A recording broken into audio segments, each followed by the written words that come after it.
started, and thank you to everybody for being here, and thank you to the IT team that are working in the background to resolve some issues on the sound check, and hopefully that'll be in order when we get to that part of our meeting. Calling the meeting to order, it's meeting number 81 of the House of Commons Standing Committee on Science and Research. Today's meeting is taking place in a hybrid format pursuant to the standing orders. Therefore, members are attending in person in the room. All members are here, but we do have some witnesses on Zoom.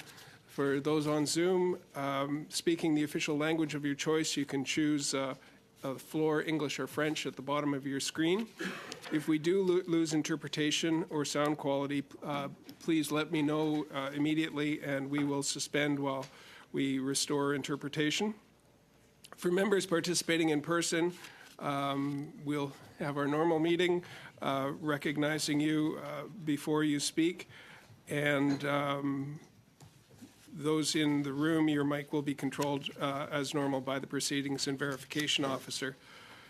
And in the room, we do have a great sound system, but it does rely on us keeping our earphones away from the microphone so that we don't create feedback events. And if we can make sure that we're mindful of that and protecting the safety of our interpreters as well as those in the room with earphones in. All comments should come through the chair. Please speak slowly and clearly, and when you are not speaking, your mic should be on mute. So we do have a speaking list. The clerk and I will do the best we can to maintain the order of speakers. Pursuant to Standing Order 10831 and the motions adopted by the committee on Tuesday, January 30th and Thursday, February 15th, 2024, the committee resumes its study on the distribution of federal government funding among Canada's post-secondary institutions. It's now my pleasure to welcome in the room the Canadian Association of Graduate Students, Philippe-Edouin Bélanger, President, and Dr. Fahim Kadir, who is the Vice President. We have virtually the Canadian Association of University Teachers, Dr. Robin Whitaker, and also we have Dr. Eric Weissman from the Post-Secondary Student Homelessness Research Network on video conference. So you'll each have 5 minutes in your remarks, and then we'll go to the questioning rounds. I'll signal you when you're getting close to time, and I will interrupt you when we're over time, and we'll get into the meeting. So starting us off, from the Canadian Association of Graduate Studies, Dr. Bélanger or Dr. Kadir, which one is going first? Thank you, and good morning. So, as you know, my name is Philippe-Edouin Bélanger, and I am the Director of Graduate Studies and Student Success at the Institut National de la Recherche Scientifique in Quebec City. Good morning. My name is Fahim Kadir. I'm the Vice Provost and the Dean of the School of Graduate Studies and Postdoctoral Affairs at Queen's University. So we are pleased to address the community today in our capacity as President and Vice President of the Canadian Association for Graduate Studies, Canada's National Association for the Advancement of Excellence in Graduate Education, Research and Scholarship. CAGS remains firm in its support for an increase in the size and number of graduate student and postdoctoral scholarship provided by the 3 federal granting agencies. We strongly believe that the current models for distributing federal research funding in Canada are outdated and ineffective in achieving its core mission in supporting the next generation of researchers. In particular, the current concentration of Canadian research funding among a few universities has created an inequitable and at times inaccessible research funding ecosystem in this country. This is particularly true for rural and small as well as mid-sized universities. While the current framework rewards institutions with robust faculty-level research agendas, it does not always adequately account for the size and complexity of an institution's graduate student population. Furthermore, the current framework does not acknowledge that distinctive centers of excellence exist in all institutions, both large and small, urban and rural. Le modèle de financement actuel pose également d'importants défis. The current funding model gives a privilege to bigger institutions, while smaller ones do not necessarily have the means to apply and receive granting. At a time when the government is planning investment in research, we need to seize this opportunity and make sure that the plan is more balanced institutionally and regionally while continuing to focus on academic merit. As well as to foster a culture of innovation in Canada, CAGS proposes a model for distributing funds based upon the size of an institution's graduate student population. This new model would be supported by three fundamental principles and/or assumptions. Number one, all universities in Canada, regardless of their size and location, have centers of research excellence and exceptional graduate students. Number two, equity in graduate education and scholarship is fundamentally enhanced when graduate students from different types of institutions and disciplines have access to federal funding. And number three, the academic excellence and merit of students should be the primary driver in distributing federal research funding. Alors, nous allons faire quelques propositions et les changements que l'on... And so we'll make a few proposals, and these changes, we believe, will allow us to improve the way that support is given and also support everybody within the ecosystem and everywhere across Canada. Specific policy changes. Number one, establishing a new framework for research funding distribution where quotas would be determined by the number of graduate students enrolled in research-based programs at each institution. They should shift the current allocation of funding to a model that is balanced, based upon the academic merit of students, and aligned with the proportion of researchers in each of the three tri-agencies. We should also expand access to funding opportunities for all universities, regardless of their size, location, and profile. Number two, the creation of a mobility scholarship program is something CAGS is proposing.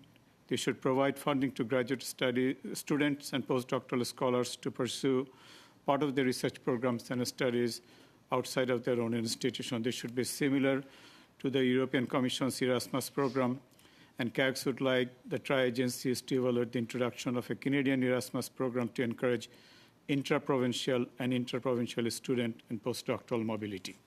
Alors, en terminant, l'association...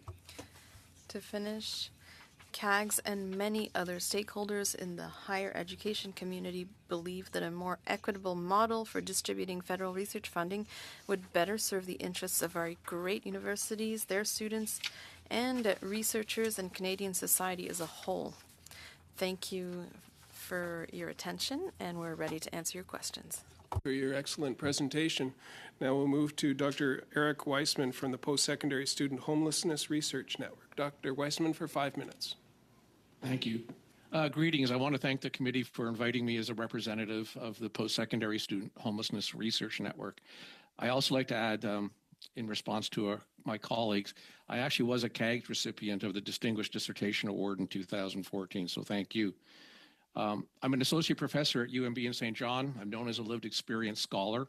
I've been in recovery from addictions and episodic homelessness for about 28 years. Most of my work focuses on these areas and on finding ways to incorporate lived experience in qualitative research, and also seeing student or other potential researchers' life courses as evidence of skills and qualifications deserving of recognition and funding. I'll return to this later. Since 2016, we've been studying post-secondary student homelessness. The work began as surveys at sites across Canada. In 2021, our network anchored at UMB in St. John expanded to 8 sites, and it was funded by Making the Shift, part of the network of centers of excellence in Canada. The research asks what students, faculty, administrators, and researchers think the role of institutions and government should be in assisting them with housing and other costs. One might ask how research on student housing bears on innovations in the funding of research in Canada. The housing piece is a key ingredient for student success at all levels of the post-secondary experience. I agree with the comments made by Dr. Bourgeois on March 21st and many others in the recordings that I've read. about what I would call implicit biases toward funding previously funded scholars and institutions. It does lead to over disparities, great frustration, and demoralization among researchers, especially in smaller settings. But I am, with your permission, going to address how rethinking housing supports will support researchers and hence research. 5% of Canada's 2.2 million post-secondary students live in some form of homelessness. That's close to 110,000 students every day. 64% of them allocate more than 30% of their income to housing. 50% suffer mental health issues, and at some of our smaller sites in our research, close to 70% of students would leave school if faced with that hardship, and over 30% had done so in the past. Equity-denied groups were overrepresented in the data. Close to 80% of post-secondary students are youth, 17 to 29. The other 20% or so are older, many returning students in graduate programs, seeking to reinvent themselves through research practices towards purposeful lives in a changing economy. Many have families, housing pressures, and many live in housing precarity through this reinvention. Regional colleges and polytechnics may be smaller than large urban universities, but they play instrumental roles in maintaining workforces and contributing to practical research. So when we're funding research or tuition, or funding student life courses that are more complicated than traditionally thought of, more than the research, more than the ideas, the research is intertwined in these complex life courses. It's time to consider what more the government can do to support this important piece, the housing piece. Supporting student housing will directly lead to the well-being of students, encourage long-term research tracks, and increase graduate and postgraduate attendance. An overwhelming majority of students and other respondents in our work feel it is incumbent on the federal government to help with this urgent part of their education, and they balk at applying to graduate programs because of this cost factor. On research this year, 2 of my research projects this year, I've had gifted students who found the pressure of maintaining their housing and their schooling too difficult, and in the midst of the research had to take leaves from their research positions. And I believe in anecdotal evidence. My colleagues will tell you how common housing-related precarities are among our research assistants and the effect it has on our research. Be it AI or the cost of living, post-secondary is facing several existential threats. The future of research in Canada is not simply about funding research, but about funding the post-secondary experience better to guarantee basic needs and encourage potential researchers to stay in school. Our respondents agree that tempering the housing piece itself will yield long-term benefits to post-secondary and to Canadian research literacy in the future. I have more that I would like to address perhaps in the question period, but I would like to suggest as well, based on my own experience, the support that I got from Concordia University as a person with unconventional, I left school when I was in the middle of a PhD in the late 1980s and had a massive gap in my experience. I finally got into a program where they valued lived experience at Concordia, and the results, and CAGS is witness to this, were a really interesting form of research. So one of the things our respondents and our entire network believes in, the government must get involved in figuring out ways to fund and to value non-academic and lived experiences, similarly to the ways we value track records. Thank you very much. Great, thank you. I know more could be said, but time is not on our side on that. But hopefully during questions we can explore some of those ideas. And now we'll move over to Dr. Whitaker from the Canadian Association of University Teachers online for 5 minutes, please. Thanks. Good afternoon. I join you from St. John's, Newfoundland, ancestral homelands of the Beothuk and Mi'kmaq peoples. Thank you for undertaking this important study. I'm Vice President of the Canadian Association of University Teachers, which represents 72,000 researchers, teachers, librarians, and general staff at universities, colleges, and polytechnics across the country.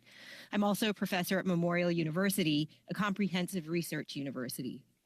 Federal support for research is critically important to current and future challenges.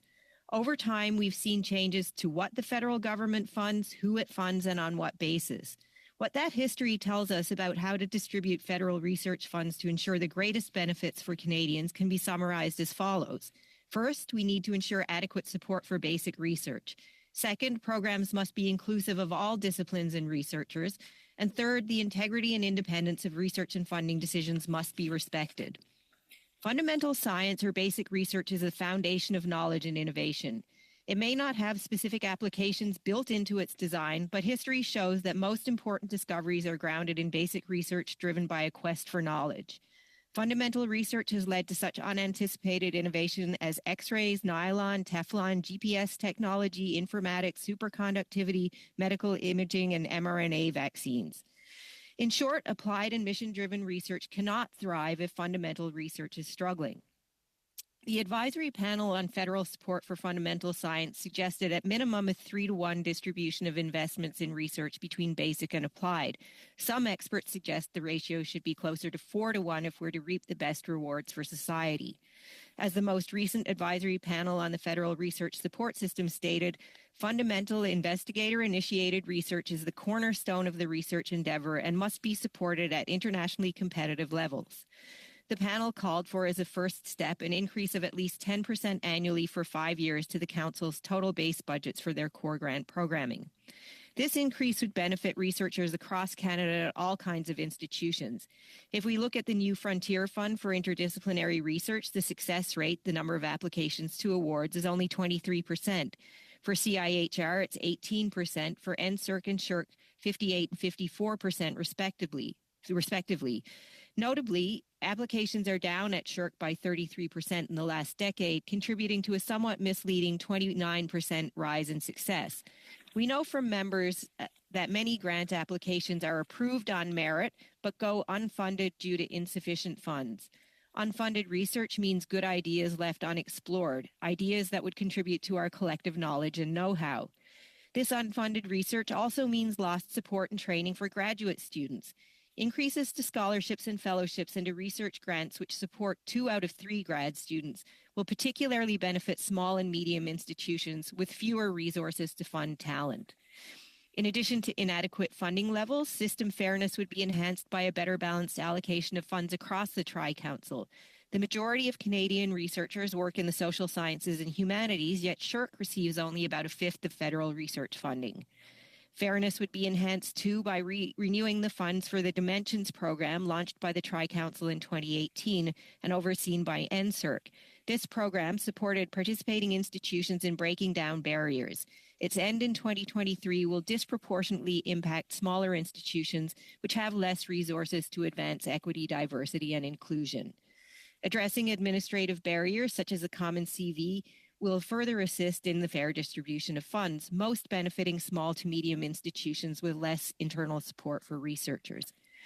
COUT also supports recommendations made by this committee's report revitalizing research and scientific publication in French in Canada to improve access to resources that help make research and scientific knowledge in French more accessible. Third, protecting the integrity of federally supported science and research is critical to our success. Federal government budgets have at times announced targeted research funding that bypasses the peer review process. Rather than allow the scientific community to determine what research merits funding, targeted initiatives required the granting agencies to direct funds toward industrial collaborations, specific disciplines, or topics. However, as John Polanyi, Canada's most prominent Nobel laureate, warned, when governments or industry try to direct scientific inquiry, bypassing the rigorous peer review system through which the scientific community protects its integrity, our scientific horizons shrink and our future is diminished. Attempts to forecast what research will be relevant have a dismal history and only lead to the inequitable channeling of funding into politically or commercially desired forms of applied research. Certainly, applied research is important, but projects should be assessed on their merits alongside basic or theoretical research through the established processes of peer review. Thank you, Doctor. I look forward to the discussion. You're right on time. Just under the wire. Thanks, Dr. Whitaker, for your presentation. I want to declare a potential conflict of interest because next month I'll be starting a graduate program myself. Doing a master's in leadership at the University of Guelph. As a senior citizen in Guelph, in Ontario, I don't pay for tuition. I don't receive funds from the university in any way. But I wanted to just let the committee know that that's going on. Mr. Lobb, for the first 6-minute round, please. Well, thanks, Mr. Chair. Congratulations on your studies there. It's great to see. And maybe the Prime Minister could use some of your wisdom after you're done your studies. The first question is for Mr. Kadir and Mr. Belanger. You said the system is outdated. Would you like to elaborate more on that? I would be happy to do it. I think the current system is structured around two assumptions, that they're not directly related to students' funding support. They're related to the support faculty members would normally receive from tri-agencies. So based on the success rates of the faculty members, university would be receiving a quota. Each university would receive quota for doctoral students and master's students. And then I think it would be looked at from the student success perspective. For doctoral and master's students, the numbers would be determined by the success rates of that particular institutions. What it does is that it allows particular institutions and a select group of students to access resources available to our graduate students community. And in doing so, we often ignore the fact that graduate students are present, exceptionally good, solid graduate students are present in many different parts of the country. And because of the very fact that faculty success rates are not always same at every single institution, their quotas are not likely to be exactly the same as in some cases. So I think this system is really encouraging particular locations or particular institutions to benefit more than all graduate students with academic excellence. So maybe I look at this from a overly simplistic point of view, perhaps, but a lot of students that graduate from my area, they go to the University of Guelph, and of course they're not a U15 school.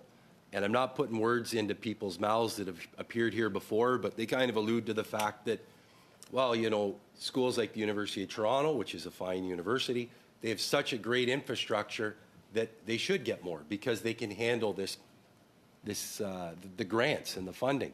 But I can't believe that to be true, because if you met with the University of Guelph and said, hey, over the next 20 years, this is the funding you're going to receive, I want to see how you can demonstrate the ramp up, I think they would do it easily.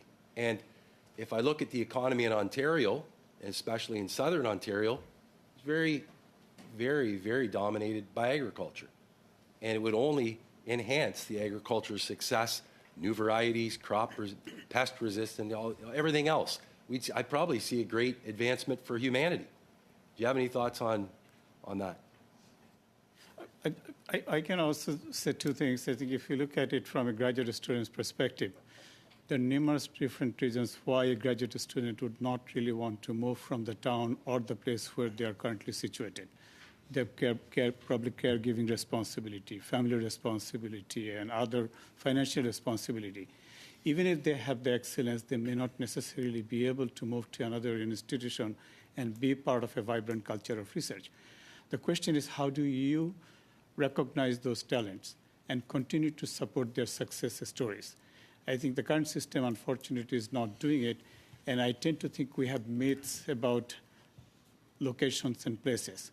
The system we are proposing would really allow us to make the whole system much more accessible for graduate students, regardless of their location, regardless of their affiliation with particular institution. So you need to foster a culture of excellence. Oui, je suis d'accord. And also, I think we've pointed out in dans notre présentation que In our presentation, we showed that smaller universities have specific issues, especially when it comes to the administrative capacity required to apply to major granting programs. Because in small universities, we don't have personnel, staff that are dedicated to doing that. So whether you're looking at the Tri-Council initiatives or other initiatives in smaller universities, since they are subject to the same deadlines and rules, it's harder to deliver the product because we don't have the same organizational capacities. And I think it would be a good thing if in the future the specific realities of smaller establishments are taken into account so that they can also take part. The endowments that these major, mega large universities have. University of Toronto over $3 billion. McGill and Western Ontario, University of Western Ontario, almost $2 billion. That's a lot of money. So, and Western's just down the road from where I grew up, but I'm not picking on them. It's just a fact. But the reality is they have some of the biggest endowments, but they also receive some of the biggest dollars in research. So it's a multiplying effect for what they're doing, and call them the smaller, more regional universities. They're left behind from endowments in some cases, and also from the research funding. Any thoughts on that? Okay, I'm sorry. Should the universities be called on to use more of their endowments for this? We're over time, but if you have a yes or no, or if you'd like to answer. No, but je dirais simplement que No, notre we're over time then. So okay. if there is an answer, we'll have to bring it in writing and maybe in a future round. Mr. Turnbull for 6 minutes, please. Thanks, Chair, and thanks to all the witnesses for being here today. Maybe I'll start by just sort of going back to your opening remarks, Mr. Kader and Belanger, which were quite good. I think maybe I misheard or I didn't understand completely, or perhaps you ran through it a bit too quick for my attention this morning. Maybe I was too focused on the federal budget in anticipation of that this afternoon. But can you just slow down and describe to me, what are you specifically proposing? So I understood there were 2 policy changes. You're saying there's a need for a new framework. But I want to make sure I fully understand what you meant by that, and I wasn't sure whether I completely captured it in my mind. So could you maybe just revisit that? Thank you for the question. I think there are 2 things that we are proposing, one of which is to change the current distribution model, which indeed rewards very specific institutions, very specific groups of students. So we want it to be widely available to students studying in all universities. So the quota system is not going to be determined by the successes achieved by faculty-led research initiatives. Instead, it would be about student excellence, academic merit and excellence would drive the entire conversation of graduate fellowship. So students studying in all universities in Canada would have equal opportunity to apply for these funds and would be able to receive these funds to support their initiatives. The second one... Can I maybe just clarify yeah, that and before you go to number 2? So the specific shift then is that student success would be what determines whether faculties get research funding? Is that what you're saying? We are separating it, completely separating. Okay. Our focus is exclusively on graduate students' fellowship. That would be not tied to the success rates of faculty members' grant application successes. That would be always a separate issue. Graduate students, regardless of their location, regardless of their affiliation, should be able to apply for fellowships based on their academic merit and excellence. That is one we're proposing. And it will be based on the number of graduate students enrolled in research-based programs in universities across Canada. So the quota will be calculated over the student population from a university to another. And the second one that we are proposing is something that Canada does not necessarily have now. It creates a bigger challenge for students who, for many different reasons, cannot really go to another location and pursue their academic degrees. They have to be in their hometown, despite the fact that they are talented, but they don't necessarily now have the resources to go to another institution and participate in research activities or academic activities that are unavailable to them. So this Erasmus program, a Canadian version, would allow students to go from one institution to another and be part of a vibrant process of research and learning. Okay, got that. Thank you for that overview, and that's more clear to me. So what would be the impact, the ultimate impact on the research sort of ecosystem in Canada across all the post-secondary institutions if those policy suggestions were put in place with the new framework? Like, what would be the outcome that's anticipated? Obviously, we don't have a crystal ball, but what's anticipated in terms of the outcomes? Sur les taux sur la distribution. When it comes to distributing scholarships, if you look at all of the student bodies, there should be a more equitable distribution of grants. That's the first thing, so a fair distribution.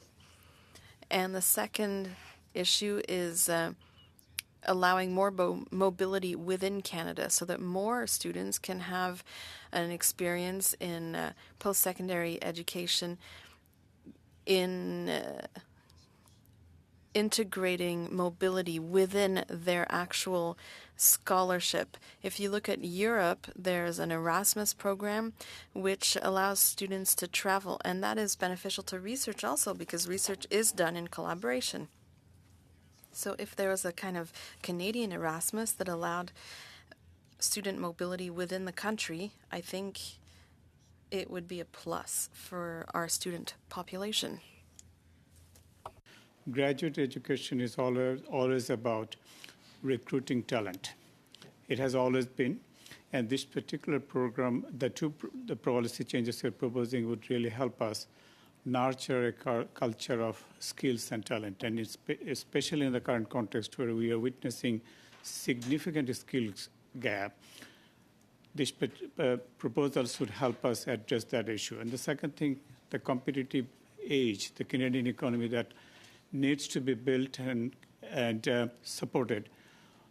Graduate students are often at the forefront of discovery and innovation. So by establishing a new kind of system that rewards everyone who is talented, we can build a competitive edge for the Canadian economy and Canadian society. I think that would be the ultimate benefit for the entire society.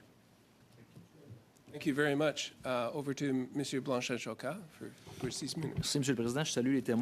Thank you, Mr. Chair, and thank you to our witnesses who are here today. My first question is for Mr. Bélanger. Mr. Bélanger, the U15 establishments say that the current system is founded on researchers' merit. I'd like to hear what you think of that.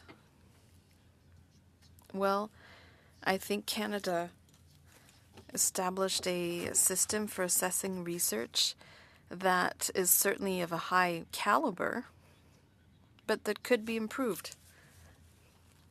I think the data from ACRU that shows the concentration of federal funds in a handful of universities shows that there's probably a systemic bias within the system in place. And that is why we invite the federal agencies to rethink the way that they attribute funds. And that's why we've put forward our proposals. We suggest that you seize this opportunity to rethink the way federal funds are distributed so that it's done in a more equitable way. Thank you for the answer. We only looked at university funding, but I'd like you to talk about funding from the point of view of researchers and students. There's a concentration of researchers that are within the U15 universities. I'd like to hear your thoughts on how this may penalize research and innovation undertaken by researchers in smaller universities and institutions. Well, what we are proposing is a distribution of scholarships that would be based on quotas that would reflect student bodies. And so we think that this way would allow a more equitable distribution of funds and would also allow these funds to be based on university academic merit. The agencies already attribute quotas to universities. If you look at the master's level scholarships, universities receive quotas, and then they are distributed according to merit based on very high standards. But if there was a system of distribution based on student bodies, where there would be a calculation of quotas and a distribution of scholarships that represented the student populations, then we would have a more equitable distribution of scholarships. Mr. Bélanger, you say according to merit, but if you look at the data, 79% of universities, so the U15 universities, receive all of the funding research funding rather in Canada. Do you think it would be better to have access to a major university or to live close to a big urban center? What's the issue here? When I was saying that they are attributed according to merit, universities already do this by managing the quotas at the master's level. So universities receive a certain number of scholarships, and then they distribute them according to academic merit. But I think by changing the formula, by giving a quota based on student populations, we would better serve the student population. It would be more equitable throughout Canada. And I think the councils could trust universities to attribute the scholarships based on merit. I come back to one of your recommendations on the way the scholarships are distributed. At the moment, it's founded on the amount that universities previously received from the granting councils. It corresponds to the proportion that each researcher received as a proportion of all money given by the different agencies. And so the big universities are favored and will continue to be favored if we follow this model. Do you think that this system should be reviewed? Yes, we do propose a new approach. We think that quotas should be based not on amounts that were received in the past, but based on student populations. So if you look at student populations outside of the major universities and urban centers, they are underrepresented. And we believe that if you looked at student populations to establish quotas, then the money would actually be better shared out. It would be more equitable throughout Canada. Thank you, Mr. Bélanger. I'd like to come back to what you said about the concentration of funding.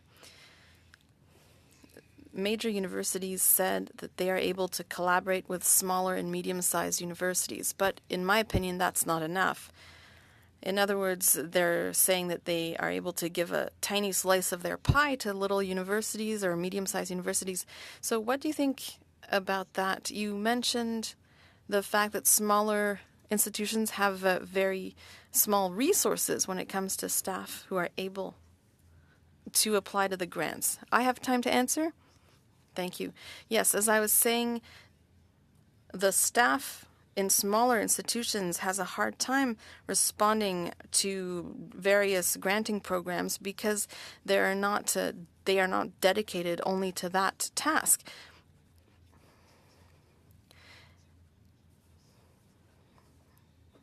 I'm thinking of various issues, research safety, and other issues that are a bigger burden for smaller institutions. Thank you. Well, thank you. Thank you all for being here. I'm going to start with Dr. Whitaker, if only because you're in Memorial University, where I did my research many, many, many years ago. So it's good to have someone here from MUN. And Memorial is one of these, small to medium-sized institutions. It's big enough to have a medical faculty, but it's not part of the really big university group of research institutions in Canada. I'm just wondering if you could perhaps expand on the difficulties of institutions in that category in terms of attracting research funds, which, we've heard a lot about support for grad students, which most grad students get their supports directly from their supervisors, which are getting their funding largely from the federal government. So I'm just wondering if you could talk to the difficulties of a smaller to medium-sized institution like Memorial in attracting those funds. Great. Yes, thanks so much for that question. And it certainly does also speak to issues affecting graduate students.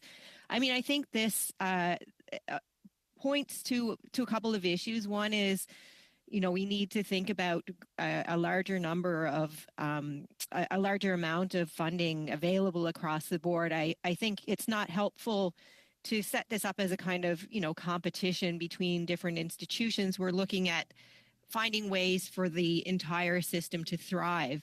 But that also means, I think, taking a broader approach than simply looking at research funding.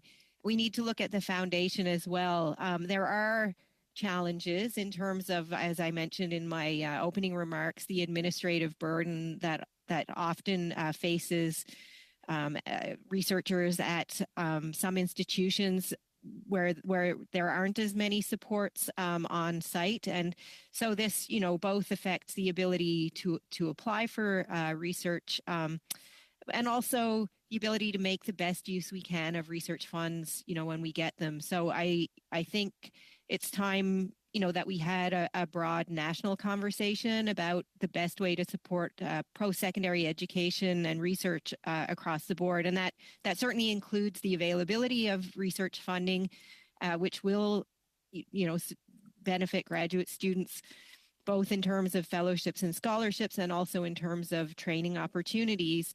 But, you know, the foundation also needs to be there so that we can leverage that funding and really do our best for Canada. Okay, thank you. And now I'd like to turn to Dr. Weissman. Thank you for bringing up the issue of housing. You know, in this day and age when housing is, you know, one of the real critical crises, I guess, of the nation as a whole, and how it affects students and thereby directly affects research across Canada. In my riding, I have two small institutions, both colleges, Okanagan College, Selkirk College. We have a real housing crisis in our region. Housing prices are very high. Wages tend to be low. And both those institutions are trying to tackle that problem of housing. And I'm just wondering if you could maybe just expand on how those housing issues, again, affect the students that actually are doing most of the research. Thank you for the question. I appreciate that. I can give you two very concrete examples from our own network. Two of our research partners are the University of Alberta and Nova Scotia Community College. And at the University of Alberta, they introduced a safe home project for students. It's an emergency type of housing for students who are intermittently or not chronically, but experiencing literal loss of home, loss of shelter for a variety of different reasons. And in Nova Scotia, we have a great deal of people who are students who are living very close to the poverty line or below it, and for other reasons, perhaps they lose a job, they get ill, they miss a paycheck, they lose their housing, and so they have to choose between school and housing or finding another job. So they introduced, in cooperation with the city, a number of different programs for subsidized units in the city to house specifically students who are in emergency sheltering need.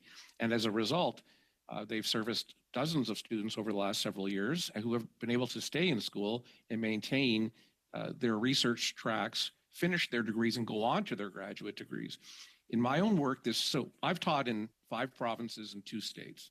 And everywhere that I've been, I've worked with students who are and especially here in St. John, I'm working with a great many students who are sometimes first in their families to go to university, and many of them are going on to graduate school here at UMB or other places.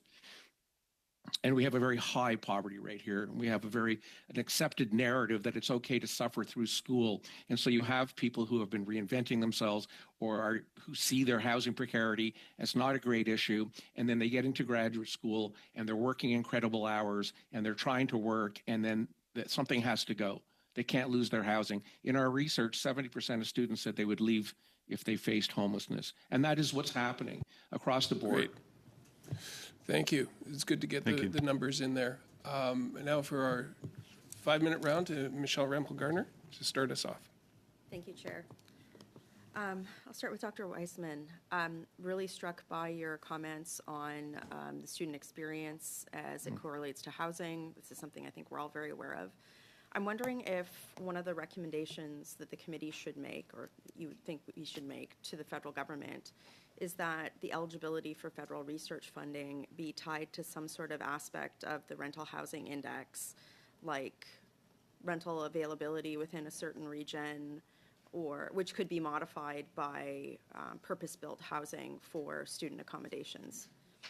I think that's a brilliant idea, and I hope you'll come to our symposium in the fall, because we are trying to upstream ideas about how to deal with that piece. And I do believe that there is no singular housing solution, but I do believe, and most of us on our research team fundamentally believe, that even if students aren't getting SSHRC or CGS or other grants, as soon as they enter the research capacity, as soon as they enter graduate school, there should be some form of housing subsidy to help guarantee that basic need. Because really the difficulty they're having with precarious housing is leading to them failing their own goals. So yes, I think it's a great idea. I'm just trying to look at a way to incent institutions to be part of the solution when it comes to housing. We've seen many institutions across the country really have high intake numbers of students without thought to housing, particularly international students. So I do think that, if we could incent, particularly through research funding, institutions to, let's say, use land that's been granted to them, or push municipalities as part of their lobbying strategy, or even the federal government, to ensure that there are more rental housing through a metric like this, that perhaps we would get more action. It's interesting that you say that. So I will tell you that as a result of some of the work that we did with Nova Scotia Community College, and in the Maritimes, they've really grabbed onto this story. It's a very public story because everybody knows a student who is suffering because of housing. And so in the government of Nova Scotia 4 months ago announced 5 new housing facilities for students through the college as a result of understanding this need. So it can be done. And in many of the vehicles that you're talking about are there to be utilized. Thank you. Which is sort of a bridge to my questions for Mr. Belanger and Cotter. The notion of quotas, so being funding being attached to student population, I understand where you're going with it, but don't you think it would just incent institutions to juice their numbers as opposed to looking at overall student experience? Like, if we had a set quota experience, what would stop universities just from increasing numbers or counting virtual students and not accounting for things like housing when we're in the middle of a major housing crisis? That's point number one. The second concern that I would have with quota is it would actually maybe have a perverse outcome. I'll be very honest with you. The people who are in front of this committee the most, but more importantly are in front of public servants the most, are highly paid lobbyists from the U15 group. They have a whole advocacy group. They are constantly in front of public servants. I am not convinced that a quota system would not actually make outcomes worse for smaller institutions because of the lobbying presence of larger institutions that could easily gamify a quota system that would work in their favor and actually put a cap on the ability for smaller institutions to expand the student experience. So if quotas aren't the be-all and end-all, what else could we be doing? Are there ways to perhaps decouple graduate student funding from professorship funding to look at to have more access to, let's say, rural institutions, colleges, or frankly even, we're always looking at the rural versus urban metric here. Maybe we should be looking at affordable versus unaffordable institutions as well, right? So what else could we be doing? What else outside of quotas could be the way to solve this problem? About 30 seconds. Question is amazing question. Thank you for asking this. One of the things that we want to do is to make graduate education accessible. I think that is the number one priority. If Canada wants to succeed in the current global political economy, we have to consider graduate education as a top priority for the nation. And then the second question, which is associated with the first one, how do you make sure that these students succeed? Should you be able to offer funding support so that they don't have to go to a food bank or struggle to find housing to cover the cost of housing for the duration of their study? I think these two issues would really, in my view, influence the entire narrative of graduate education in Canada. Great. And the quota, I don't think... I think we'll have to leave it at that thought, but thank you. And now to Ms. Kayabaga for 5 minutes, please. Thank you, Mr. Chair. Maybe I'll let him finish his comments, as I'm interested to the answer as well. Oh, go ahead, I think. No, you can finish your answer to my colleague. I lost my thought already. Okay. Well, maybe it will if I come to my can, mind, and I'll let you know. Yeah. if I can sort of bounce off of some of the comments that I've heard my colleague across the floor asking, I'm interested to know what your thoughts are on the onus being on the universities to sort of also support their students and make sure that you're talking about the food bank, for example. I don't think that should be a Canadian problem. The universities do receive funding from the students and from the government to be able to establish a healthy environment. She was just mentioning about housing. Where's the onus on the universities to also provide that housing versus just keeping an open quota where you limit to the resources that you have? Can you maybe comment on that? Very difficult question. Let me put it this way. Universities don't receive really always the support for housing or offering what you call living subsidies to graduate students. In the current environment, what we normally do, I would say only about 10% of our students are funded externally by grant councils, etc. Depending on the institution, it could be even lower, anywhere between 1 and 16% of the students. And the larger body of our graduate student community would be supported internally by us in institutions. We offer funding support in the form of teaching assistantship, research assistantship, graduate fellowship, university fellowships. All of those things would come from the university.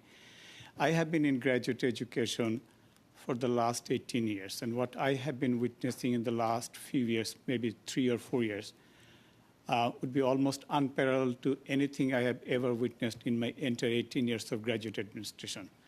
It's a crisis situation. Universities, and as a graduate dean, I cannot really go to bed not thinking of those students who are struggling on a daily basis. So we do whatever we can internally to mobilize resources to support graduate students to make sure they get through this process. They get through this process quickly and painlessly. But unfortunately, the whole situation is beyond our control. We don't have the resources to support graduate students the way we want. And if I could just go back to the issue of quotas, I tend to think the quotas that we are proposing would benefit all universities, not just a few.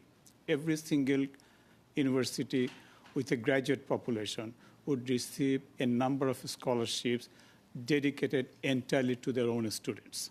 And they should not be able to really lose the opportunity to support their graduate students who desperately need funding support for their amazing research activities they have undertaken. And what effects do you think that the current method of awarding graduate scholarships have on smaller universities? Sorry? What effect do you think that the current model that we have in awarding graduate scholarships has on smaller universities? Well, the smallest universities that are struggling, they're not, as you have heard, 79% of the funding would be concentrated into particular areas, including my own university.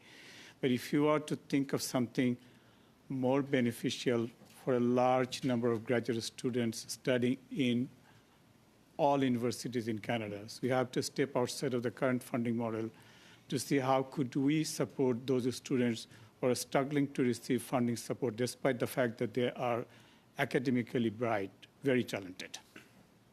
If I can ask a question to Robin Whitaker, during the recent study on pay gaps among faculty at Canadian universities, witnesses explained that the traditional division of tasks for tenure track and tenured university professors involve 40% of teaching and 40% of research and 20% of service. such as sitting on committees and reviewing for journalism and mentorship. Is there a concentration of federal research funding in large research universities, and do they have an effect on other aspects of professors' work, such as teaching or service work? And if you can explain a little bit on that. About 20 seconds. Hey, yes. Well, thanks for that. I think across the board, what we're seeing is increasing pressure on everyone, thanks to the unfortunately large number of precariously employed academics. So I think, we can't separate those questions from wider system questions. Okay. People are increasingly, I think I'm out of time, am I? Yeah, you are. Thanks. Okay. We're almost at the top of the hour, and we have two more 2.5-minute rounds, starting with questions with Maxime Blanchet-Chocat for 2.5 minutes. Merci, Monsieur le Président. Je poursuis vers Monsieur Bélanger. Monsieur Bélanger, est-ce que... Thank you, Mr. Chair. Mr. Bélanger, do you know if the way the funding is concentrated has an influence on the rate of graduation? Unfortunately, I have no data on that. I know that the rate of graduation can vary from one establishment to another. If I can speak for my own institution, we have a very high rate of graduation, even if we are a small-sized institution. But I don't have any general data about U15 universities versus others. Okay, if you can answer in writing, I'd appreciate it. Is funding concentration, does it have an effect on equity when it comes to certain linguistic communities like Francophones, for example? We know that 79% of funding goes to 13 of the U15 universities, which are Anglophone universities. Do you think this data shows us that accessing researching funds is more easily accessible for Anglophones? Well, once again, I come back to the idea of having quotas. I think it would allow us to establish more equity when it comes to funding Francophone versus Anglophone universities. I think things are getting better. Francophone universities are able to get a bigger slice of the pie. But what does worry me when it comes to Francophone universities is the capacity of Francophone students to submit their grant requests in French. That is something that does worry me, and I think Francophone students in Canada should be certain that their grant requests are assessed fairly, and I think there's some work to be done there. I do have some doubts when it comes to the linguistic capacities of certain members of research councils, or rather of their selection committees. I think there is some work to be done when it comes to assessing those grant requests. That's something that does concern me. Good answer as well. Mr. Cannings for 2.5 minutes. Well, thank you, and I'm going to turn back to Dr. Whitaker again. You mentioned in your presentation at the top that there was some inequity in SSHRC accessing funds for research, that there was more research and less dollars. How much of that difference is just simply due to the fact of what research is being done? Is there some difference between social science research and engineering, life sciences research, the NSERC stream, just in terms of the capital costs of having a lab doing that sort of work? Is that part of that, or has that been factored into your comments? Thanks for that. Yeah, I anticipated I might get that question. Certainly, it does require, there's some forms of social science that require larger amounts of money. Polling research sometimes does, and so on. But you're right that, of course, the cost of maintaining a medical lab or a basic science lab can, be higher than many forms of social science research.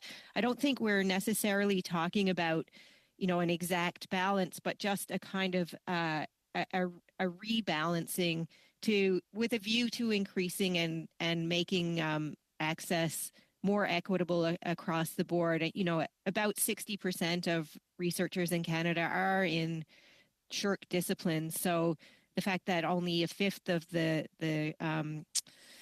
granting council money is dedicated to SSHRC does seem to be something of an inequity. And of course, there's also the question of interdisciplinary research and that New Frontiers Fund that I mentioned, where the success rates are quite low, indicates a lot of potential for research across, you know, a variety of disciplines and focuses. So again, I think, you know, the big question is, what can we do to increase and enhance the health of the system as a whole? And, you know, we've suggested, CAUT has suggested a number of measures that we think would help. This committee is doing really important work. And I think, you know, as I mentioned, I think it's time also to have that, you know, national conversation. Universities and colleges have been struggling for quite some time. The proportion of public funding available has decreased significantly since the early 2000s, and that has its effect on the ability of researchers to use to best purpose the money that is available at present. Thank you very much, and thank you to all of our witnesses for your work with us today, to Philippe Edouin Bélanger, to Fadim Kadir, Dr. Robin Whitaker, Dr. Eric Weissman, for your testimonies and your answers. If there are some answers that need more work with us, please do submit in writing to the clerk, and we will include those so that our analysts have those as they prepare our study report. We're going to suspend just for a minute or two and get a quick turnaround. We have one witness that will be on video conference, and we'll do the sound check, and then we'll resume our meeting. So we'll suspend just for a few minutes.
It's completed now. We're ready to begin. If you could resume your seats.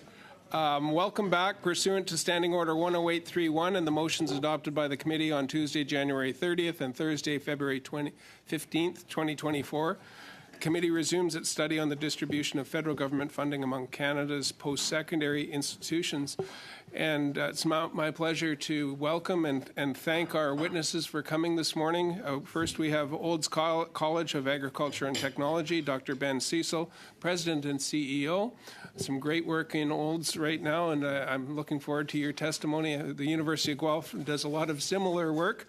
Ontario Tech University, Dr. Stephen Murphy, President and Vice Chancellor, is joining us via video conference. And welcome to Dr. Murphy. We'll start with 5 minutes from each of you, and we'll be close on time. So let's get started with Dr. Ben Cecil for 5 minutes, please. Thank you, Mr. Chair. Good afternoon, everyone. My name is Ben Cecil, President and CEO of Olds College of Agriculture and Technology, and I'm very pleased to be here this afternoon. I'm here to talk about the distribution of federal government funding impacts on college research activity. I'd like to address the matter from 3 perspectives: equity, eligibility, and impact. Let me begin by setting the context first of research funding at colleges. There are approximately 120 publicly funded colleges in Canada that support local businesses, entrepreneurs, and social innovators through research expertise of its faculty and its staff. These colleges advanced over 8,000 projects, created 2,400 prototypes, designed over 1,800 new products, over 1,000 new process developments, and 900 new service offerings, and that was just in 21-22 alone. These advancements were driven by industry and business partners who had a real challenge to their organization that they could not solve and sought the help of a college to assist them in solving a real-world problem for their organization. The intellectual property generated by these advancements remained in the hands of the external partners, ensuring the results of the research remained within the Canadian economy. I'll speak to the impact such advancements have to the economy shortly, and specifically within the context of my institution. But what I can state at this juncture is that those advancements I cited above were supported with only 2.9% of federal research funding, or about $110 million. Which leads me to my first point: equity. The federal research funding programs need to be reconsidered and reframed so colleges are considered as an equal partner in the research ecosystem. Colleges have demonstrated over the last 20 years that we have an impact on the communities and the industries we serve. We deliver results, real-world solutions to real-world challenges in real time, which of course begs the question: is the distribution of federal research funding addressing the priorities of Canadians? Is the funding supporting the challenge-based research conducted at colleges adequate to address the issues facing Canadians today, such as climate change, affordable housing, and food security, to name just a few? Colleges have risen to the occasion by increasing their capacity and capabilities to support challenge-based research, enhancing Canada's social and economic well-being, yet they do so on only 2.9% of the federal research budget. There's an opportunity before this committee to help redefine and reframe the role of colleges as equally valued full partners within the federal research ecosystem. I just mentioned colleges as equally valued full partners, which leads me to my second point: eligibility. Presently, the federal research funding system uses metrics such as the number of publications or prior Tri-Council funding success, or holding a research chair position, or the number of HQPs to award research funds. These are not the metrics of colleges. Our metric, and the language we use, is impact. Colleges are being asked to have similar administrative functions and due diligence as universities in areas related to research data security, technology transfer or IP management, ethical compliance, and animal care compliance. Colleges can't support the same level of administrative function as universities without a similar indirect cost funding model as universities. The simultaneous inequity and ineligibility for colleges to receive the same extent for research support funds needs to be reevaluated. And finally, I'd like to address my last point: impact. Colleges are deeply embedded in their regional economies. Connected to industry, colleges are asked to help address real-world challenges being brought forth by an external partner with a real-world solution that they can implement immediately. That linkage between college, solution, and commercialization is impact. It's measured by revenue growth, job creation, innovation, and economic growth through commercialization. Olds College is ranked number 2 nationally for research impact amongst colleges. Since its inception in 2018, the Smart Farm, the cornerstone of all research at Olds College, has supported 263 companies and organizations, 142 projects, resulting in 394 process and product improvements, over 720 jobs created, and contributing over $811 million directly back to the firms that we have worked with, which channels its way directly into the Canadian economy. And that's over $6.3 million per small and medium-sized enterprise that we work with. Members of the committee, that's impact. The college sector provides a significant impact to the Canadian economy, and this brings me back to my original question. Is the distribution of federal research funding addressing the priorities of Canadians? Do the investments Canadians make into our research ecosystem have a direct impact on the things that matter most to Canadians? Jobs, food security, climate change, affordable housing, etc. Are Canadians seeing value in their investment, and is that investment giving them the output, the impact that they expect? Thank you very much to the committee. I look forward to your questions. Thank you, Dr. Cecil. And now we'll move to Dr. Murphy from the Ontario Tech University for 5 minutes, please. Thank you, Mr. Chair. Good afternoon, members of the committee. I'd like to thank you for having me today. It's good to be back. I'd like to start off by stating that Ontario Tech is a STEM-based institution with approximately 12,000 students. We're located in Oshawa and I'm proud to be in the Durham region. We do not strive to be a comprehensive university. We know our strengths, energy and engineering, and we focus on them. I'd like to focus my comments today on how Canada can address 2 major problems related to research. First, Canada has a productivity problem. We are less productive per capita every year and have fallen behind our traditional global peers.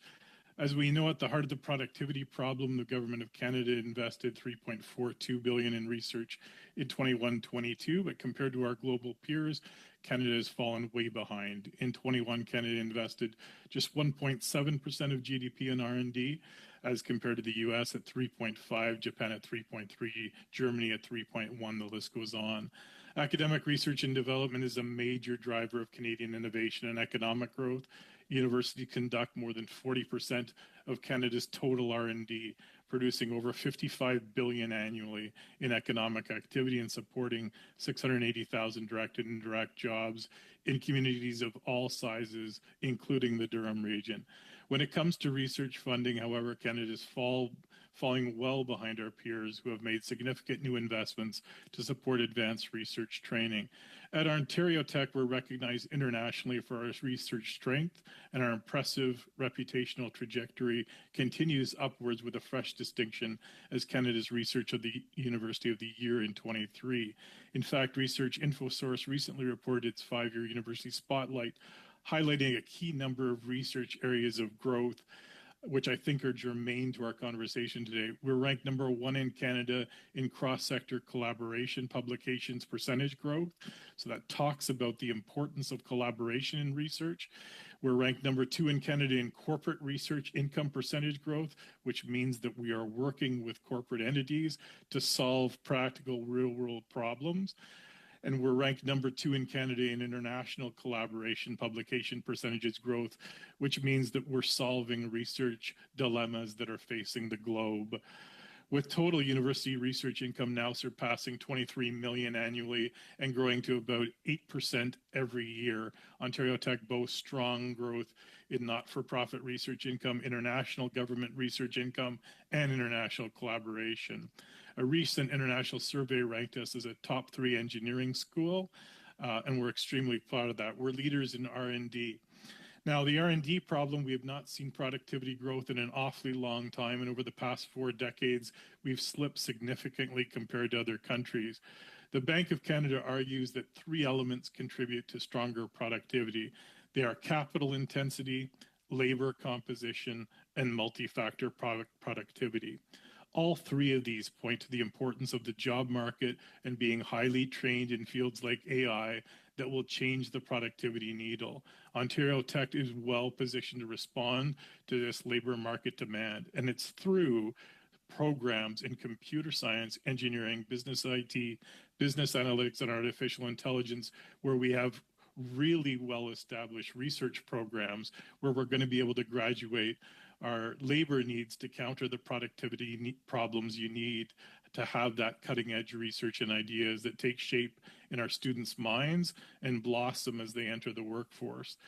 The number and dollar amount of Canadian graduate scholarships, as we know, has not kept pace with inflation or the growing graduate student population. It's estimated that each year thousands of recent PhDs are leaving Canada to pursue careers abroad, representing an annual loss of $740 million to the country. This poses a serious problem for our future and our growth. We urge the committee to focus the government, on ways the government can ensure that sufficient funds are available to all universities and accessible to researchers at institutions of all sizes, that they submit successful research grant applications. We're a glowing example of an institution that's only 20 years old, but has to go up against the U15 and others with established track records. We're really proud of the Canada Research Chairs we have and the trajectory that we are gaining, but we are definitely swimming against the current. Every university has its competitive niche. At Ontario Tech, all things energy, engineering, and STEM more broadly is our areas. In fact, roughly 60% of our programs are in STEM fields, which exceeds the provincial average by over 20%. Okay. As a first step. Thank you. We'll have to work in the rest into answers possibly, but we're going to go to our first 6-minute round with Mr. Soroka, please. Okay, thank you, Mr. Chair, and I'll start off with Dr. Cecil. Could you please describe the specific returns on investment that Olds College has observed from its Smart Farm initiative, and how do these returns compare to traditional educational models? Thank you for the question. As mentioned in my opening remarks, we have a significant impact coming from the Smart Farm. The Smart Farm is the core of all of the research we do at Olds College.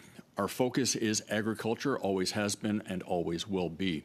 The Smart Farm is the cornerstone where we integrate technology and applied research on an actual commercial scale farm. That commercial scale operation has, over the last 5 years, received less than $7 million of impact funding from the Tri-Council, yet $811 million returned to businesses and partnership firms that have worked with us over the last 5 years. That's 142 projects, over 219 SMEs, almost all of which are based out of the Alberta and Western Canadian economy.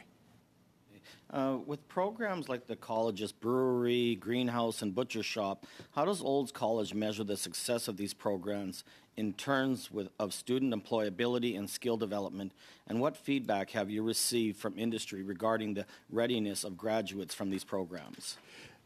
The industry has been incredibly supportive, whether it's brewery, meat operations, or any of our other programs. Our measure of success is exactly as you've identified. It is the job readiness of our graduates. Because we are directly connected to the industries that we serve, our industry advisory councils tell us what they are expecting of a recent graduate and the skill sets that they require in their place of employment. That gets integrated directly into the curriculum, and as such, our students have a very, very high degree of employability. Over 92% of our students are in field. In other words, what they've studied is where they end up working in the same field. 92%, a little north of 92%, have jobs directly related to their field of study.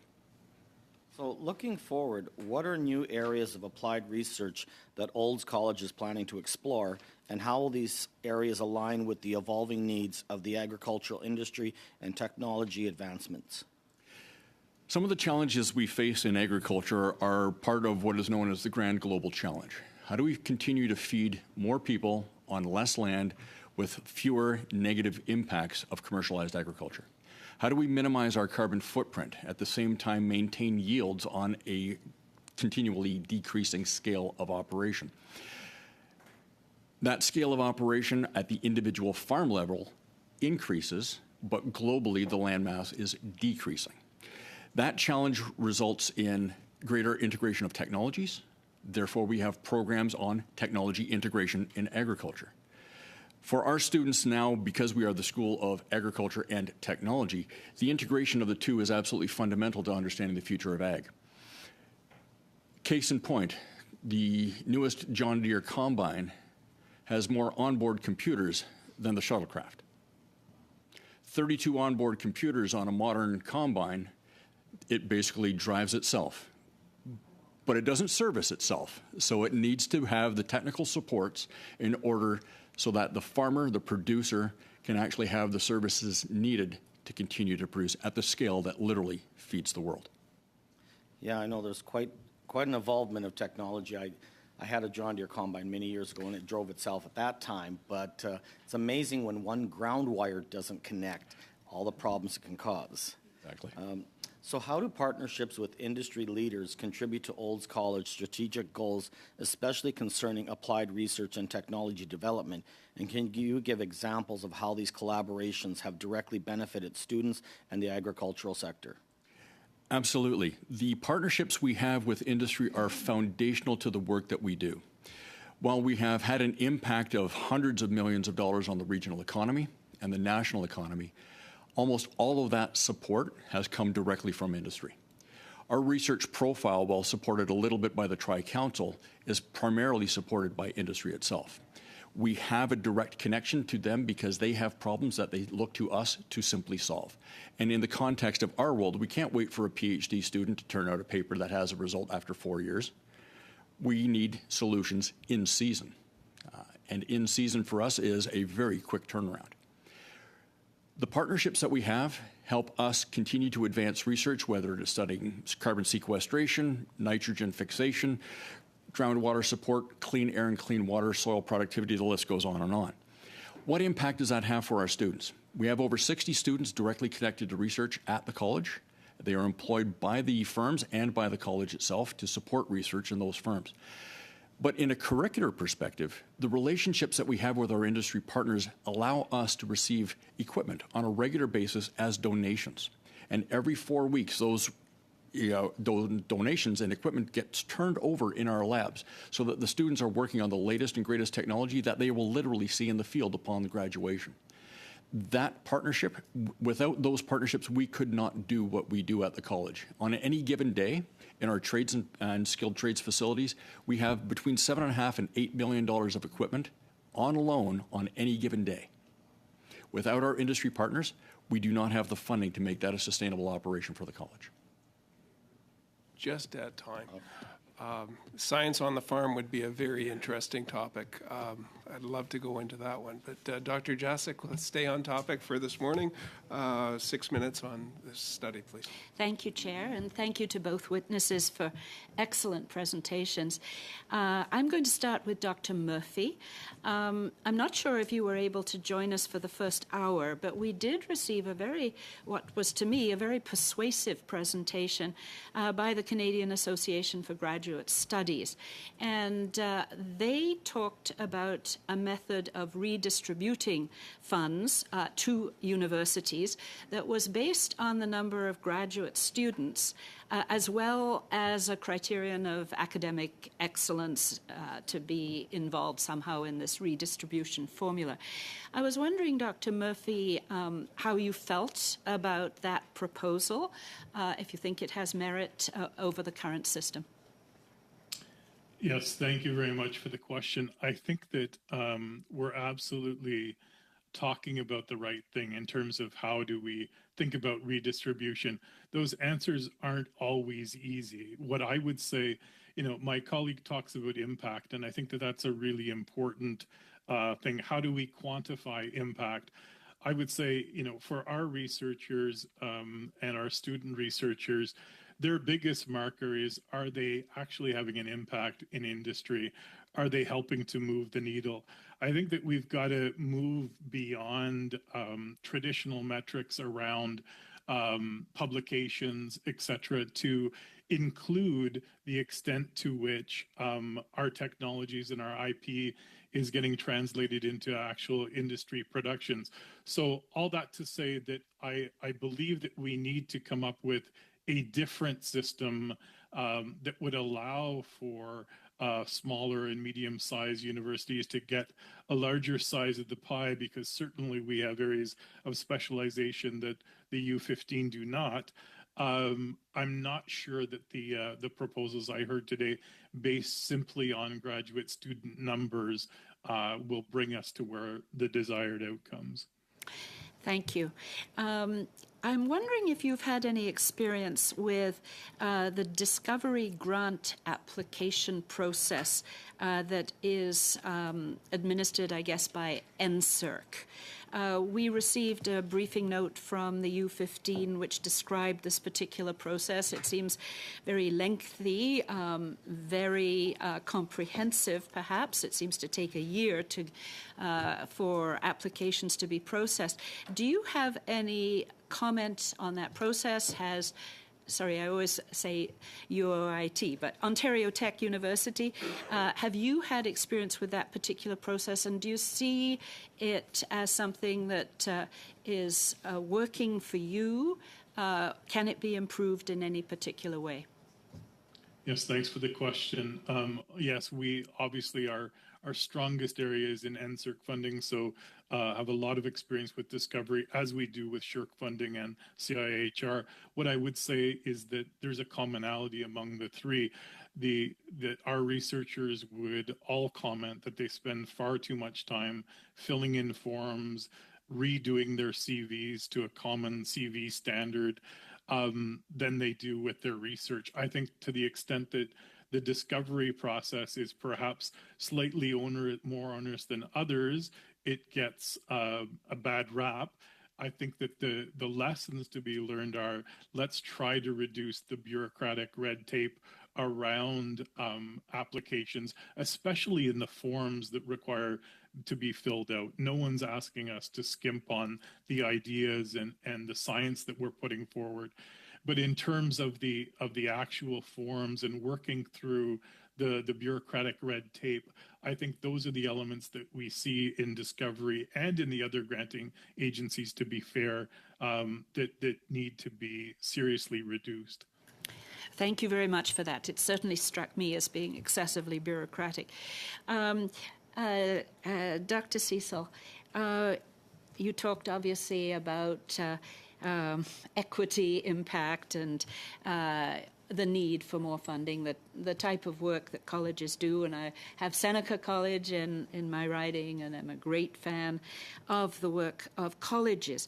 Do you have any ideas, apart from the absolute quantity issue in terms of the amount of funding dedicated towards colleges, but are there any ideas on how that, between all of you, those funds should be redistributed or distributed in a different manner?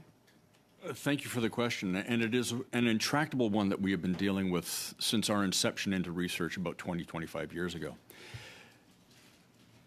The third point that I was talking about is also eligibility. While there is inequity in the system, part of that comes from the fact that colleges are simply not allowed to access certain funds, or the way that they are structured. Case in point, the IE, the infrastructure investment grants that NSERC held for a number of years, colleges were eligible. We are also eligible under the new Mobilize grant. However, the Mobilize pot is much, much smaller than it was under the IEs, and as such, eligibility is limited. Or, people have indicated to this panel before, colleges are available to hold Canada Research Chairs. However, the criteria under which Canada Research Chairs are evaluated, colleges don't qualify. So it doesn't matter how large the CCIP pot is and how much the pool is within any given institution. If it's ineligible, it's ineligible. So it's about creating that equity. Thank you very much. Now for 6 minutes to Monsieur Blanchet-Choquat. Merci, Monsieur le Président. Thank you. Thank you, Mr. Chair, and thank you for the witnesses who are here. I have a question for you, Dr. Cecil. Last week we met... Oh, we'll just wait a moment. Pour la traduction.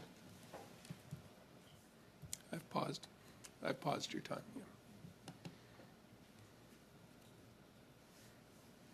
Yeah. Merci. Thank you. And so, Dr. Cecil, last week we met Mr. Marc Nautel from Niagara College, who talked about applied research and the novelty of this type of research compared to university level research, which is which has a longer history. So I'd like you to talk to us about applied research in your institution. All of the work we conduct at our college is entirely applied. And as such, the application goes directly back to our industry partners. The application of the research that we do is not held by the institution, it's not held by the individual researchers. And that's one of the value propositions that colleges bring to the table. Because we do not have an interest in holding the IP, because the work that we do is not investigator-led, but industry-led, we are not coming up with problems to be solved because it's investigator interest, but rather an organization comes to us and says, I have a problem, please help me solve it. The nature of that applied research makes the world of difference in our world, and our value proposition that we do not hold the IP is attractive to them, and that's one of the issues that universities typically face. They want to hold on to a portion of the IP as part of their revenue stream. That's what makes our work very appealing from an applied perspective. Je vous laisse replacer votre oreillette, Monsieur Cécile. I'll let you put your earpiece back on, Dr. Cecil. I'd like to hear your thoughts on the history of colleges and CEGEPs. Nicole Bourgeois, who represented universities, told us on March 21st that universities, Capilano and UConn, have challenges because they don't necessarily have the pool of talent, the infrastructure, and the history of funding to access certain grants. So since research in colleges is fairly recent, such as the Olds College Center for Innovation, I'd like to know if you face similar challenges. Indeed, we do. Similar challenges are faced because of the newness of our entry into applied research. While we have been doing research in various forms for the better part of 100 years at our college, the application directly to the work that we do now at the Olds Center for Innovation is challenged by the existing framework. The existing framework identifies opportunity based on researcher capacity and researcher awareness. We've seen at this committee presentations where phrases such as the right research being done by the right individuals or researchers at the right institutions. The question I have to challenge the committee with is, who defines right? The challenge that we have to address now from the Olds College perspective is organizations like the smaller institutions, whether they're Capilano University or Kwantlen or ourselves. It is understanding the capacity that we have built and leveraging that capacity across the ecosystem. We were challenged 20 years ago, build capacity so that we understand that you have capacity. Well, we've developed it. The infrastructure, the system itself, on what gets measured, how it gets measured, and how it gets valued, does not leverage that capacity that we have built. Merci, c'est assez précis et complet comme réponse.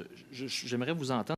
Thank you. Your answer was precise and thorough. To improve the distribution of funding, considering that only 2.9% of total research funding is given to colleges, and you represent about 120 establishments, how do you square that? In order to address the eligibility issue, that would be a significant advancement forward.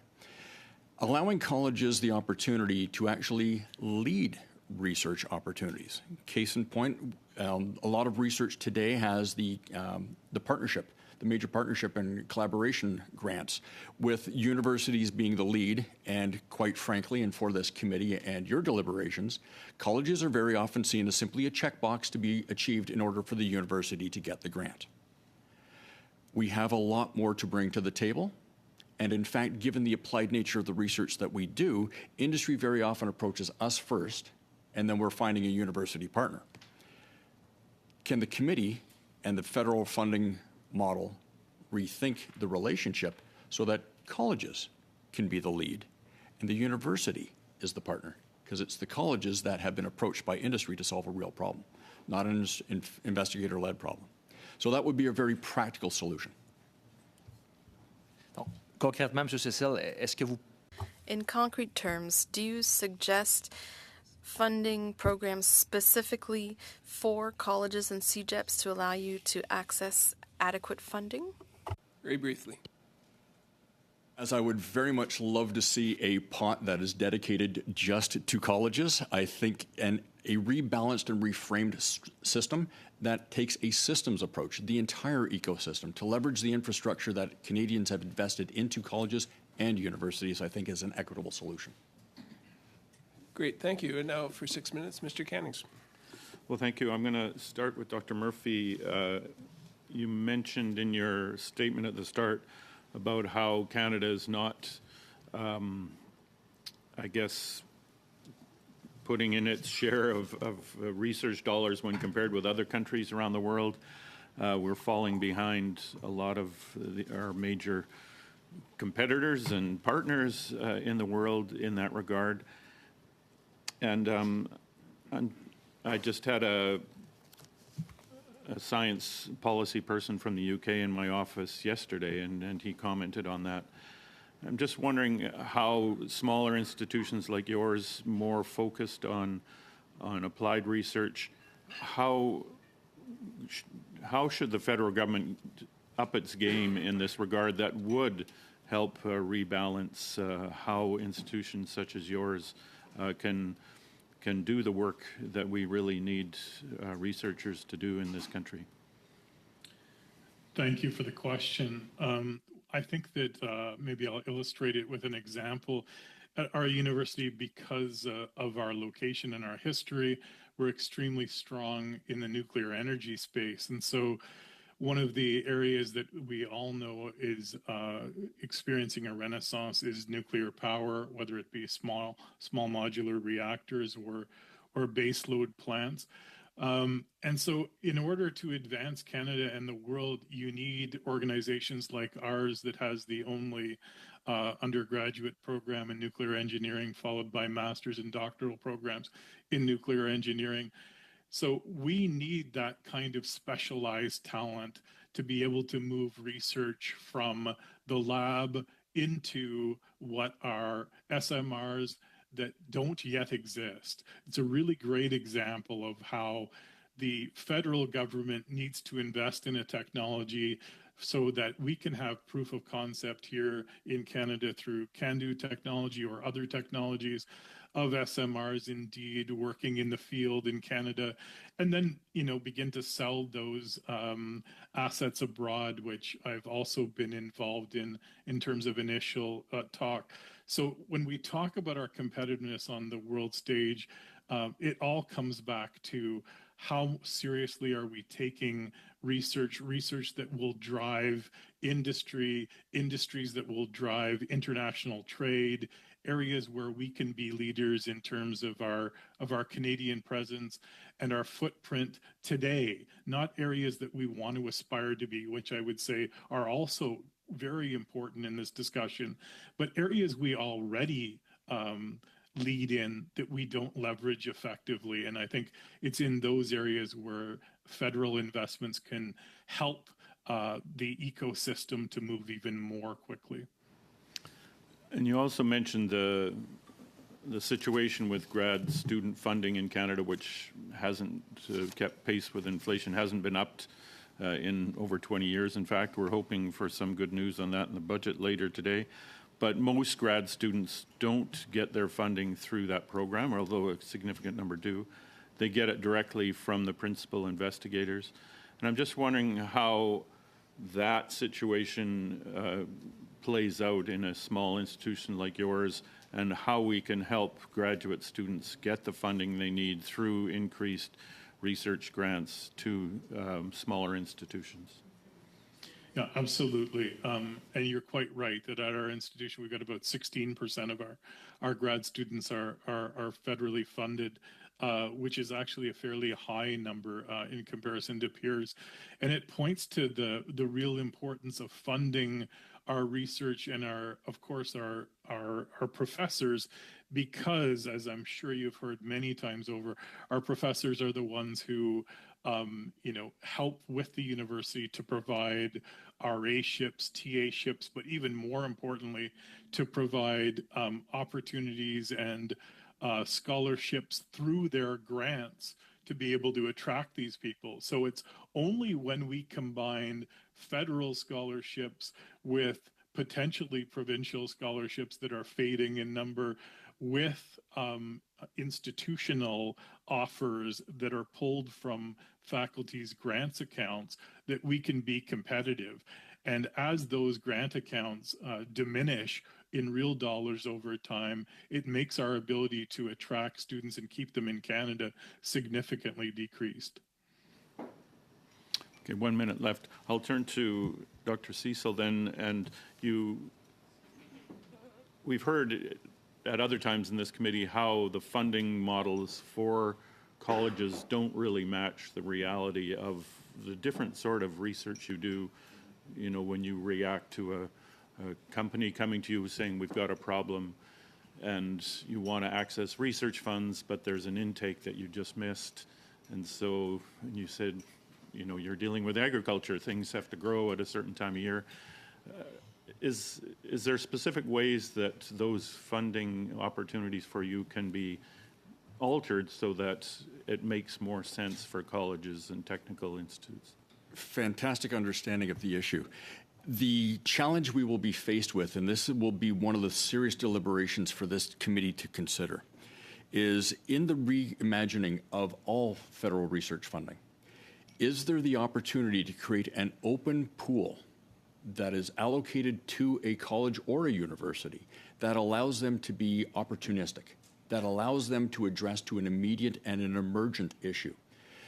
The whole world came to a stop for COVID, but the whole world had to respond quickly. The coffers were opened. When an opportunity presents itself to a college or a university, is there an open pool that it can draw from quickly, but already allocated to the institution, not back to the feds? Thank you. We were a little bit over, but that was a valuable piece to get into our study. Ms. Rempel-Garner for 5 minutes, please. Thanks, Chair. Dr. Cecil, you talked about the indirect cost of research funding. Are there ways that, what am I trying to say? There's a lot of redundancies that happen with indirect costs of research in terms of how the federal government allocates it across different institutions across the country. For example, in Calgary, there's a lot of overlap on tech transfer offices or research admin support. Is there a way that the federal government could restructure that support to give more access to those types of services for institutions like yours that are based in a region around a university that already gets a lot of support for those sorts of things? I think one of the challenges that we will have to address with that issue around the research support fund is at the university levels, they have a lot of infrastructure to support those indirect costs, less so at a college. The connectivity between regional economic development agencies, granted councils, innovate labs, and things of the sort, those are also considerations because as being federally funded, it is about taking a look at the entire ecosystem. Are there ways to ensure that other granted bodies have the opportunity or the obligation and the mandate to support other forms of research supports, like institutions at Olds College? Capilano has been referenced before. Institutions that don't yet have that infrastructure, can they leverage it? So on that point, I'm trying to think of ways, like concrete recommendations for this committee to look at restructuring federal research funding allocation that could benefit nimble institutions like yours that are working on real life problems. So one of the ways that we've kind of heard tangentially from other institutions is to make different types of institutions eligible. But I'm wondering if it's a broader principle. Like if there's a certain type of research that the federal government wants to fund, it should be less dependent on the institution that's conducting it and more dependent on whether or not the institution has the capacity to set out, deliver on a certain number of criteria. So for example, public access to research, knowledge translation, certain types of IP ownership policies. do you think that's a way of perhaps rethinking or reframing how federal research funding could be allocated? I couldn't agree with you more. I think that is a wonderful opportunity to explore, as long as it is also paired with equal eligibility between colleges and universities. So this is what I'm getting at, is like if we sort of reframe the probably dated dichotomy between universities and colleges in terms of that being the eligibility criteria, and start looking at the type of research and capacity to support research, is that kind of what you're driving at on a high level? Okay. Absolutely. Now, what some of our granting agencies or people in our federal public service might say is, well, we want to also be able to be sure that whoever is applying for this research funding, or whatever institution is doing it, has the capacity to deliver on certain results. Is a way that non-U15 institutions, that we could square that circle, making them both eligible and address concerns around capacity to deliver. Could stage-gated funding be, like, let's say you were going for a fund, your institution was going for a fund that you'd never been able to apply to before. Could stage-gated funding be a requirement for first-time institutions on certain types of research funding? It could be. It would also depend on the metrics being used on those stage gates, and that would be critical. Like, the researchers have been hired, the infrastructure is up and operational, meeting certain deadlines, right? Just not necessarily in terms of publication, but in terms of actually conducting the research, right? Would that be something that that the granting agencies could be looking into? That would be a reasoned approach, yes. Conversely, there's sometimes a lot of big institutions will get these grants and then not deliver anyways, right? Is stage gating something that the federal government should be looking at, where there have been instances of either in their research funding review, in terms of where there's been allegations either of misappropriation or significant changes to a research project's staffing levels? Is that something that the government should be looking at as well too? And I think that would be part of the government's due diligence on any reevaluation, is to ensure that the public stakeholder is well represented and their funds are being supported properly. Super. Thank you. Ms. Bradford, for 5 minutes, please. Thank you, Mr. Chair, and thank you to both of our witnesses today. It's fascinating testimony. I'll be sharing my time with MP Ryan, but there are a couple of questions that I would like to get out there first, please. Dr. Murphy, previously to your current role, you were the Dean of the Ted Rogers School of Management at Toronto Metro University, and now, of course, you're the President and Vice Chancellor of Ontario Tech University. Would you mind explaining to us what difference you've noticed, or how it affects applying for research and being favored with research funding from the federal government based on whether you're in a large city or a smaller community, and the size of the educational institution? Yeah, thanks for the question. I would say that my experience in 3 different Canadian Ontario universities has been that it's less about are you in a major city, as it is the track record of that institution in terms of grants. The people who sit on granting agencies and review grants, as I have, are successful researchers. So they have typically come from U15 schools traditionally, and of course that expanded out to include more and more institutions as they became successful. So as you saw Toronto Metropolitan University, formerly Ryerson, become a university, come into its own, it would win more and more grants in time. I'm seeing the same thing at Ontario Tech. You have to prove yourself and then establish yourself in larger partnerships, then lead those partnerships, etc.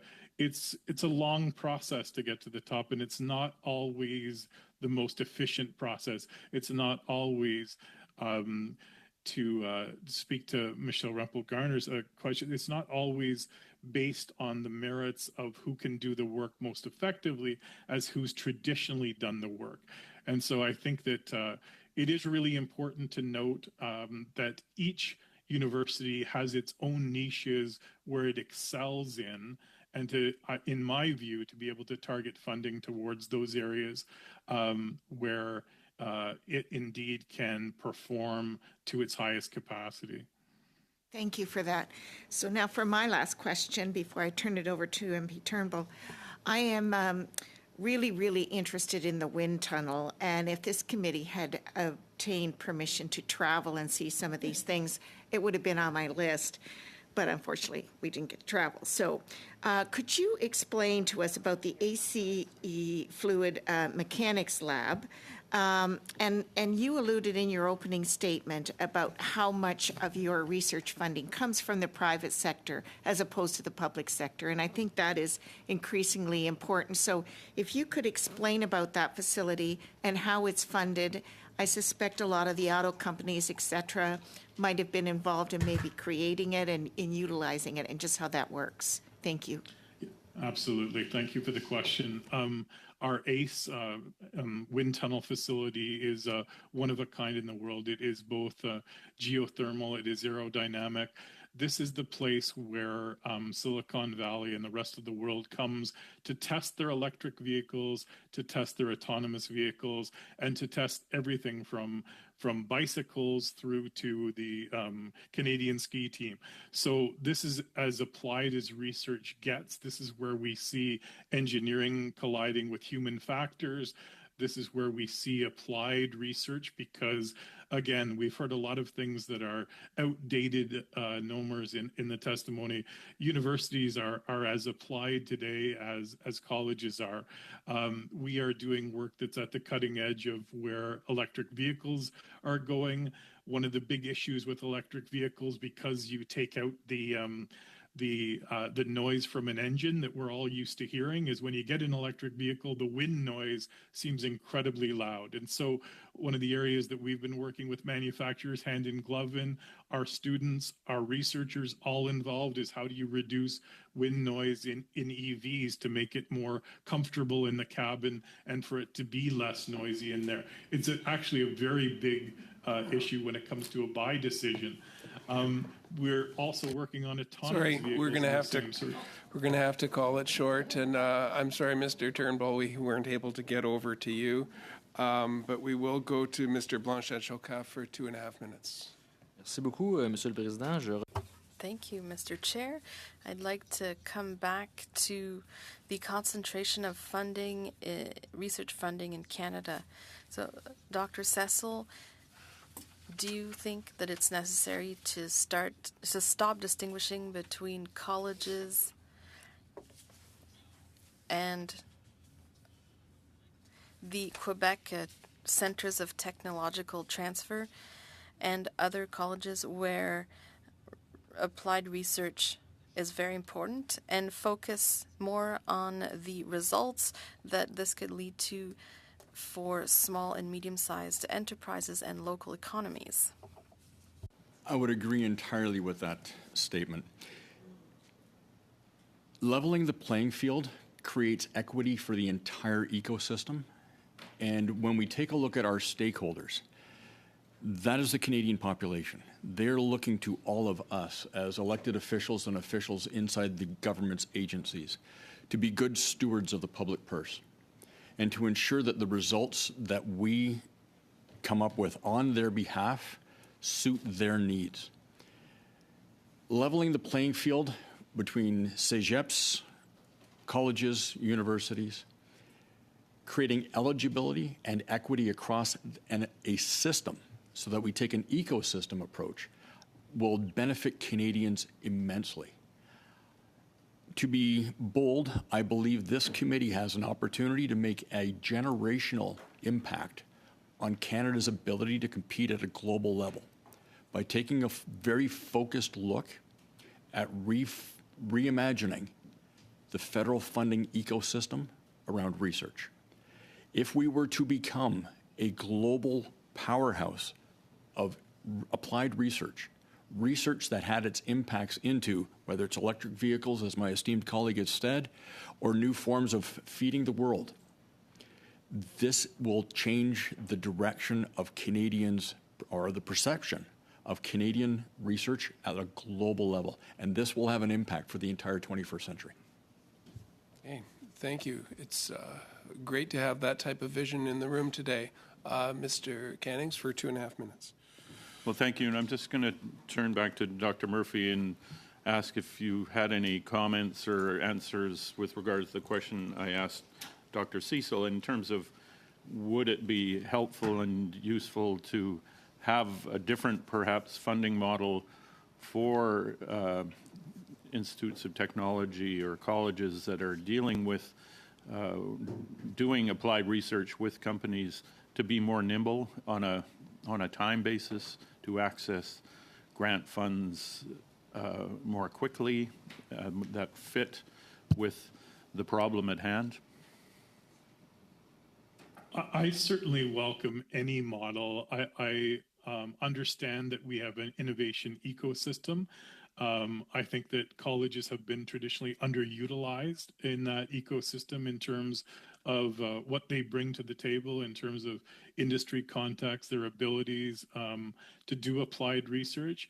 We certainly live in a model where universities work with colleges, work with employers day to day, bringing in whatever partner has the capacity to do so. So I think that a funding mechanism that enables dynamic partnerships where we're pulling the very best out of each of our institutions in service of the country and in service of moving forward IP into industry will advance all of our causes. Thank you. That's okay. Well, thank you. And the focus on applied, I'm also a graduate of Red River College, and we had a very strong tie with the business communities, and that's still the case. And it's great to have that kind of vision in the room, as I said.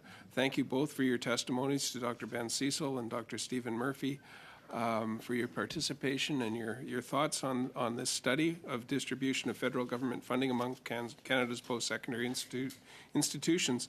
If there is additional information we didn't get to, please do submit it to the clerk. And before we close, just a reminder that we have the Canada's Arctic Study Science, or Canada's Arctic in relation to climate change study coming up. We need witness lists submitted by next Monday, the 22nd of April. So if you can get those over to the clerk, that would help him do his job. So looking around for an adjournment. Everybody is good with that? Thank you very much.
you.